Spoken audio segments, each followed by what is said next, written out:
Hi friend, Gujarati cooking channel में तमारुं स्वागत है। आज આપણે 4 પડવાળી રોટલી બનાવવાની છે અને એ રોટલી બનાવતી વખતે એક વસ્તુનું ધ્યાન રાખવાનું છે કે રોટલી જેવો તો લોટ બાંધવાનો છે, પણ બની ગયા પછી એને ડબ્બામાં મૂકવાની ને ઉપરા ઉપરી મૂકવાની અને પછી ડબ્બો ઢાંકી દેવાનો અને પછી આપણે છે ને એને જ્યારે જમવા બેસીને એટલે 4 પડ કરી અને પછી જમવાની છે। એ રીતે જો તો હું આ બનાવી છે, શેકું છું, એ તમે જુઓ, બરાબર છે।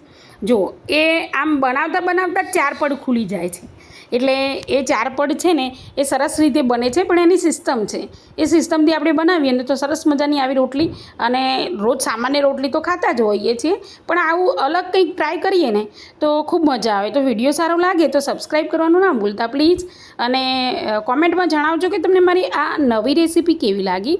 તો આપણે રોટલીનો લોટ બાંધી લીધો છે અહીંયા, અને પછી આપણે 5-1 મિનિટ એને મૂકી દઈશું ઉતાવળ હોય તો, અને પછી એને તેલવાળો કરી લેવાનો છે સારી રીતે, અને મસ્ત સુવાળો એવો લોટ બની જાય નરમ, એટલે પછી એની રોટલી વણાવીએ આપણે એ રોટલી વણવાની છે।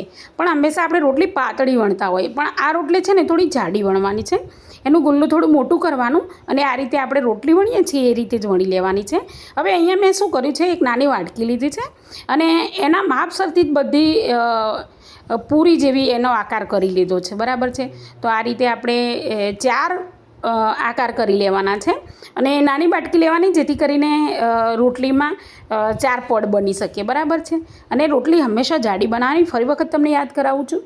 તો આ રીતે 4 પીસ બની જાય ને એના પછી આપણે શું કરવાનું છે કે ઉપરથી વધારાનો ભાગ લઈ લેવાનો, અને ત્યાર પછી આપણે 4 રોટલી જ રહેવા દેવાની છે, ઇવન કે પૂરી, બરાબર છે।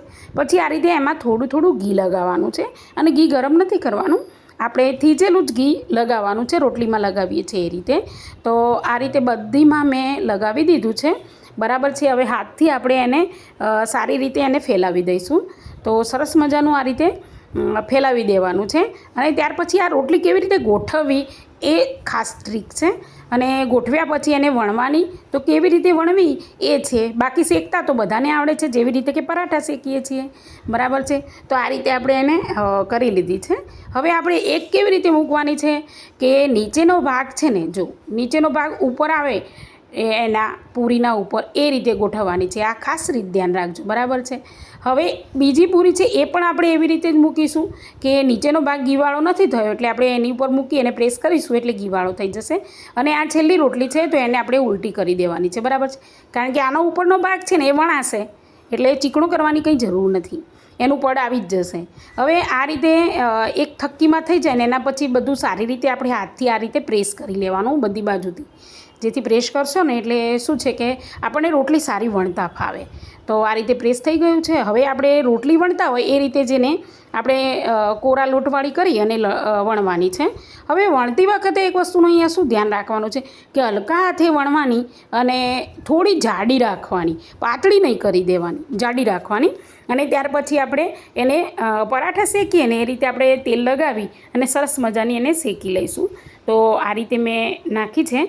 હવે આપણે એના પાછળ પણ તેલ લગાવવાનું છે, હવે ઘીથી નથી શેકવાની, એક વસ્તુનું ધ્યાન રહે। હવે એની પાછળ તેલ લગાવી અને પછી એ પડ ઉલટાવી દઈશું આપણે, બરાબર છે।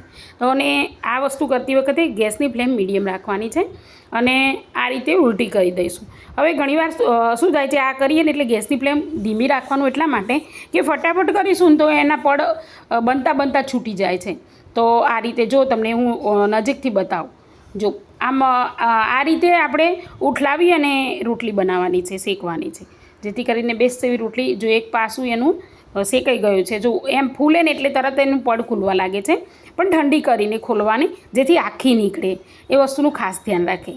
તો આ મારા વિડીયો કેવા લાગ્યા છે તમને, આ મારી અલગ રોટલી બનાવવાની રીત ખરેખર તમને પસંદ આવી કે કેમ, જરૂરથી મને કોમેન્ટમાં જણાવજો। જો આમ બનાવતા જ ખુલી જાય છે, અને સારી રીતે તેલવાળી કરીને શેકી લીધી છે।